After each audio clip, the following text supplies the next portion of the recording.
διδάκτορ ωκεανογραφίας και κλιματικής αλλαγής. Η επιστήμη της ωκεανογραφίας συμπεριλαμβάνει όλες τις επιστήμες μαζί. Ένας ωκεανογράφος, δηλαδή, ειδικά που ασχολείται με το κλίμα, γνωρίζει χημεία, γνωρίζει φυσική, μαθηματικά, βιολογία. Όλα μαζί αυτά συντονίζουν ουσιαστικά την επιστήμη της ωκεανογραφίας. Έχω δουλέψει ερευνητικά, έχω δουλέψει σε επιστημονικές αποστολές μέσα σε πλοία, ερευνητικά πλοία. Έχω ταξιδέψει στον Ατλαντικό, στο Βόρειο Πόλο, στη Μαύρη Θάλασσα και στο Αιγαίο. Η δουλειά του ωκεανογράφου συμπεριλαμβάνει πολύ χρόνο πάνω στα πλοία. Συμπεριλαμβάνει εργαστηριακή δουλειά μέσα σε πλοίο. Θα μπορεί να είναι ένα εργαστήριο επάνω στο πλοίο, ένα εργαστήριο πλωτό στη μέση ενός φιόρτ, αλλά και ένα εργαστήριο μέσα στο πανεπιστήμιο ή σε ένα ερευνητικό κέντρο. Πέρα από αυτό, ένας ωκεανογράφος κάνει και πολλή δουλειά γραφείου, διότι τα ευρήματα που βρίσκει από τις αποστολές πρέπει να τα δουλέψει, πρέπει να δει τι κάνουν άλλα εργαστήρια και άλλες ομάδες ανά τον κόσμο, να τα συγκρίνει και να δημοσιεύσει τη δική του έρευνα. Στη συνέχεια αποφάσισα να δω λίγο και το κομμάτι των επιχειρήσεων και επειδή δούλευα με το κλίμα, είδα ότι πρέπει να πάμε και στην άλλη πλευρά, να δούμε πώς μπορούμε να μειώσουμε το αντίκτυπο που έχει η ανθρώπινη δράση του πλανήτη. Οπότε αποφάσισα να ασχοληθώ με τις επιχειρήσεις και είδα στην πορεία ότι μια επιχείρηση λειτουργεί πολύ ίδια όπως λειτουργούν τα φυσικά συστήματα. Είτε μιλάμε για ένα κύτταρο, είτε μιλάμε για ένα ολόκληρο σύστημα στη μέση της θάλασσας. Έτσι, αυτή τη στιγμή δουλεύω στη Χελμέπα και συντονίζω το επιστημονικό τμήμα του οργανισμού.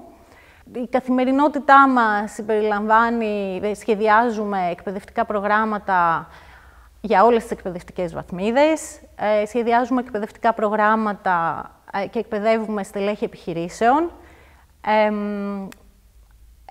Συντάσσουμε προτάσεις ευρωπαϊκές για να πάρουμε προγράμματα και να προχωρήσουμε στο κομμάτι της επικοινωνίας, της επιστήμης και της βιώσιμης ανάπτυξης, ώστε να μπορέσουμε να βοηθήσουμε την κοινωνία και τις επιχειρήσεις να μειώσουν το αρνητικό αντίκτυπο στο περιβάλλον.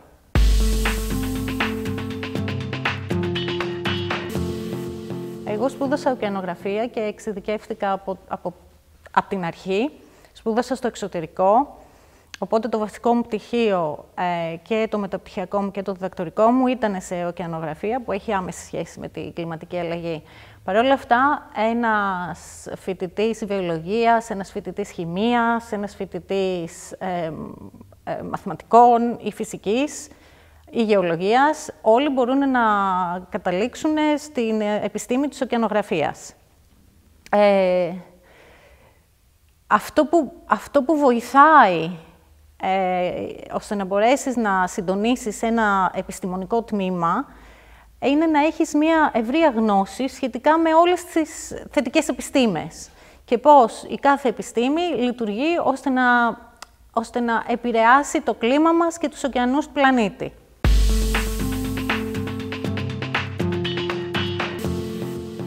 Θεωρώ πως οι δύο πιο βασικές δεξιότητες είναι η κριτική σκέψη, γιατί όταν είσαι σε μία θέση συντονισμού πρέπει να μπορέσεις να φιλτράρεις ποιο κομμάτι έχει ουσία για το πρόγραμμα που τρέχεις ή για την έρευνα που τρέχεις ή για ό,τι δημιουργείς εκείνη τη στιγμή, ένα εκπαιδευτικό σεμινάριο, ας πούμε. Στην πορεία, η συνδυαστική σκέψη, η δυνατότητα να μπορέσεις να συνδυάσεις, είτε είναι διαφορετικά στοιχεία, είτε είναι άνθρωποι με διαφορετικό υπόβαθρο και διαφορετική επιστημονική εξειδίκευση, βοηθάει πάρα πολύ. Στην πορεία, πολλές φορές στην καριέρα μου, έχει χρειαστεί να συνδυάσω ή να συντονίσω ομάδες με ανθρώπους, με επιστήμονες από διαφορετικές χώρες, με επιστήμονες από διαφορετικό επιστημονικό υπόβαθρο και πρέπει να έχεις την ικανότητα να συνδυάσεις όλους τους ανθρώπους μαζί, να τραβήξεις το ενδιαφέρον τους και να χτίσεις την ομάδα. Επιπλέον, πολλοί από αυτούς, ο καθένας από αυτούς θεωρεί το δικό του επιστημονικό κομμάτι και τη δική του έρευνα την πιο σημαντική. Οπότε, ο άνθρωπος που είναι από πάνω και συντονίζει θα πρέπει να μπορεί να εξομαλύνει αυτές τις διαφορές και να δώσει την ίση αξία σε κάθε επιστημονική ομάδα ή σε όλα τα επιστημονικά ευρήματα.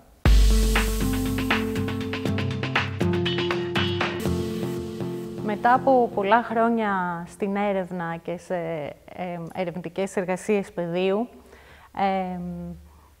αισθάνθηκα ότι θέλω να συμβάλλω κι εγώ στο κομμάτι του πώς θα βοηθήσουμε την κοινωνία και τις επιχειρήσεις, ώστε να μειώσουν τις αρνητικές επιπτώσεις ως προς το περιβάλλον. Έτσι, αυτή τη στιγμή είμαι σε θέση να μπορώ να σχεδιάζω εκπαιδευτικά προγράμματα που στοχεύουν στις επιχειρήσεις και εκπαιδευτικά προγράμματα που βοηθάνε στη διαχείριση και στη στρατηγική επιχειρήσεων, ώστε να λειτουργούν με έναν τρόπο πιο φιλικός προς το περιβάλλον και την κοινωνία. Αυτό ακριβώς είναι το κομμάτι που εμένα μου δίνει τη μεγαλύτερη χαρά μέσα από τη δουλειά μου. Και είναι και επειδή γενικά τα πράγματα έχουν αλλάξει στην κοινωνία, είναι και ελπίδα για την πορεία των επιχειρήσεων από εδώ και πέρα και για την πορεία και του φυσικού περιβάλλοντος. Στόχος μας είναι να συντελέσουμε στην αλλαγή νοοτροπίας και στη δημιουργία μιας νέας κουλτούρας. Αυτή μπορεί να ξεκινάει από πολύ μικρά παιδιά, από τον νηπιαγωγείο και να φτάνει μέχρι και τα υψηλά στελέχη επιχειρήσεων. Έτσι ώστε όλοι μαζί, συνεργατικά, να καταφέρουμε να δημιουργήσουμε ένα καλύτερο μέλλον για τα παιδιά μας και έναν πιο υγιή πλανήτη.